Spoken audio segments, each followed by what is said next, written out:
I know a lot of parents and career people out there who are out giving their absolute best and in certain busy times of the season, giving a little more than 100% to either their work or their kids or their family in general. And what I want to talk about today is staying in thrive mode during those busy times when you're expending more than you probably have if you were to do that all year round. There's a bit of a trick to this, and a lot of this has to do with blood sugar, which is what I'm going to focus on today. So, what does maximizing your energy and blood sugar have in common? Well, it all comes down to survival mode versus thrive mode.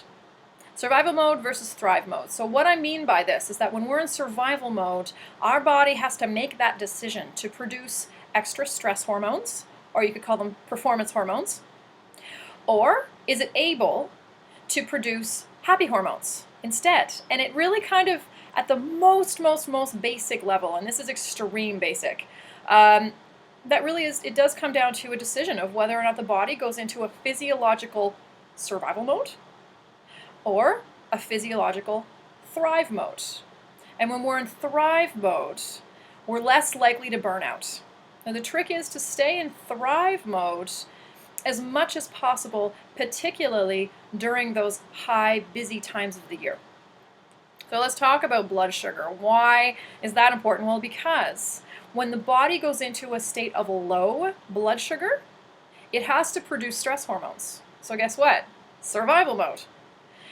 If the body goes into high blood sugar, so not sort of normal high, but too high, the body has to produce stress hormones, survival mode.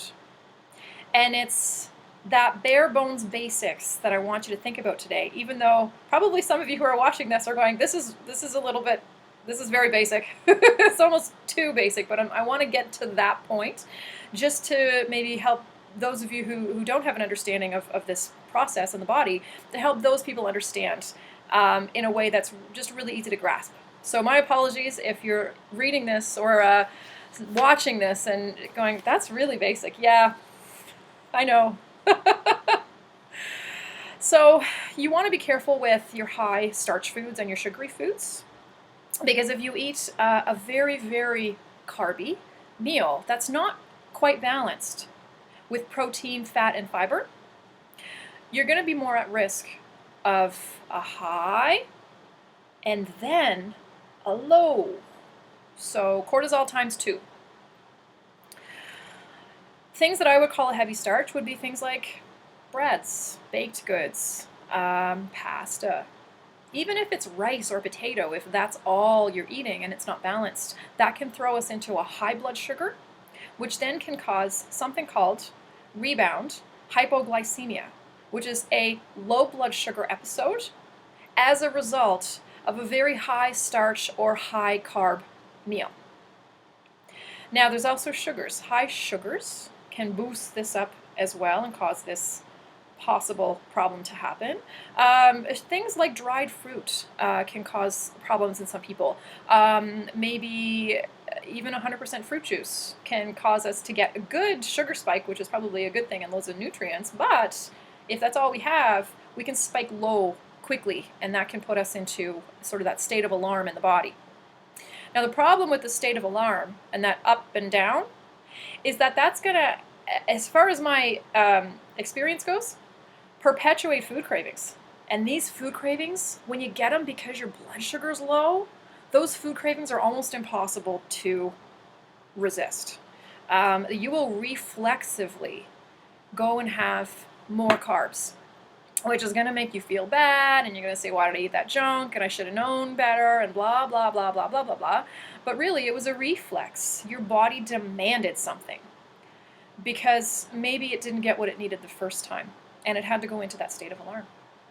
So, if you're eating a meal, make sure that it's got some fat and protein in it, perhaps, if that's something your body can handle, and some people can't handle fat. Some people can't handle protein.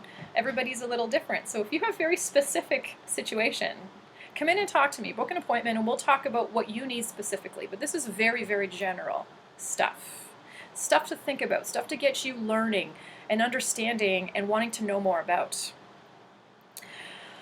So we talked about rebound hypoglycemia. We talked about high starch, high sugar that may not have a balance in fat and protein, and how that might cause a blood sugar fluctuation, which then puts us perhaps into a state of alarm, stress mode, survival mode, instead of thrive mode, which is going to then not give us optimal energy. It's not going to give us optimal access to our energy stores. So let's talk about intermittent fasting, because that's not necessarily a bad thing. It can work for some people and it cannot work for others. Again, it needs to be very individualized, and you're going to have your own specific needs, which I can't address in this video. So I want you to talk to me about those specific needs, because these are not recommendations.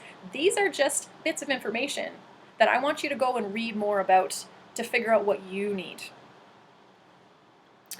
So there's something about the state of alarm that drains our energy in a big way, but also causes us to have cravings in a big way, which then drains our energy more. It's a vicious cycle that is hard to get out of. So we want to make sure that what we're eating, we actually know what's going on. So have you ever thought about what's in barbecue sauce? Or in that raspberry vinaigrette or poppy seed dressing that you're using, that is very, very on your very healthy salad? Maybe it's got a lot of sugar in it. So take a look at the ingredient list, see if there's any glucose, fructose, or high fructose corn syrup in that.